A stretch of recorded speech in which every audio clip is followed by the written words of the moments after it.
Hello, everyone. My name is Joe Bogan, and I am the owner and senior financial planner at Parkmount Financial Partners. And this is our YouTube channel.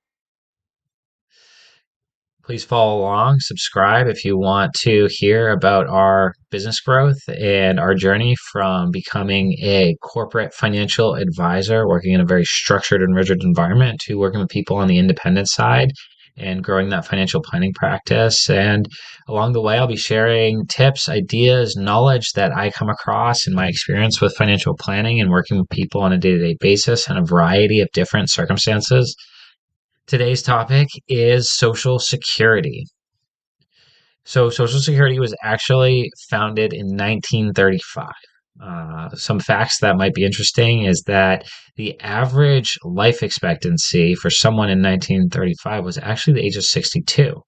Social Security was designed as a program for insurance for superannuation, which is basically living longer than you would expect. And it was covering people that were ages 65 and older.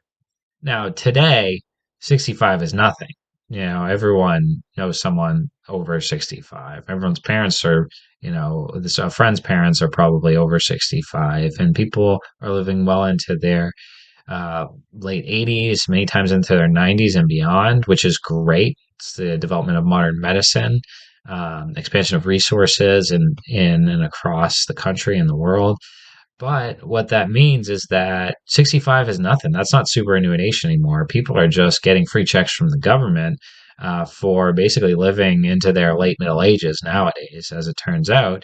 And what that created was an underfunding of Social Security. And what we have today is a government that is running a pretty significant deficit on top of a pension system, which is basically underfunded because the calculations originally were never on target because people are just living a lot longer and no one foresaw that at that time.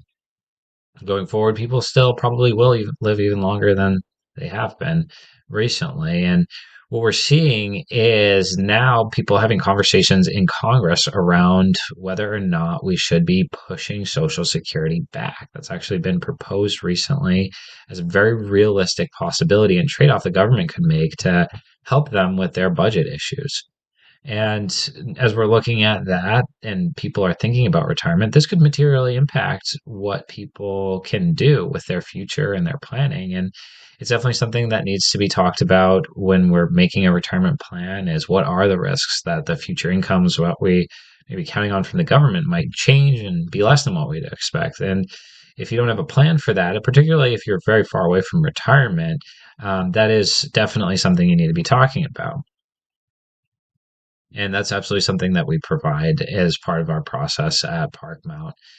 One thing that I did see in the news recently that was also pretty surprising was that they actually did follow through and push back their retirement age for their old age insurance program in the country of France. This is particularly surprising because France is the one of the highest countries in terms of their overall tax rate. If you're making over $1 million and you're in France, you're probably paying close to 90% or more on your taxes. And so it does not look good when they all of a sudden are running short on their ability to fund some of their elderly population through their programs when our taxes are quite a bit lower.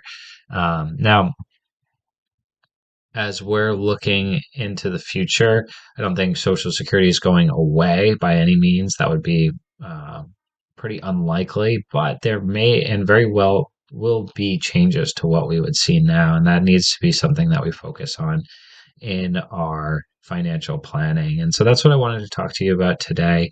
If you have any questions about Social Security maximization, people have a variety of different situations, pensions, and how that would plan into creating a really bright future plan for you. That's definitely something that we talk to people about on a regular basis, and we're happy to answer any questions. If you want to leave a comment in the comment section below, I'd love to hear what you have to say about what your thoughts are for Social Security and whether or not we're even going to have it by the time I get 65. Hopefully, it's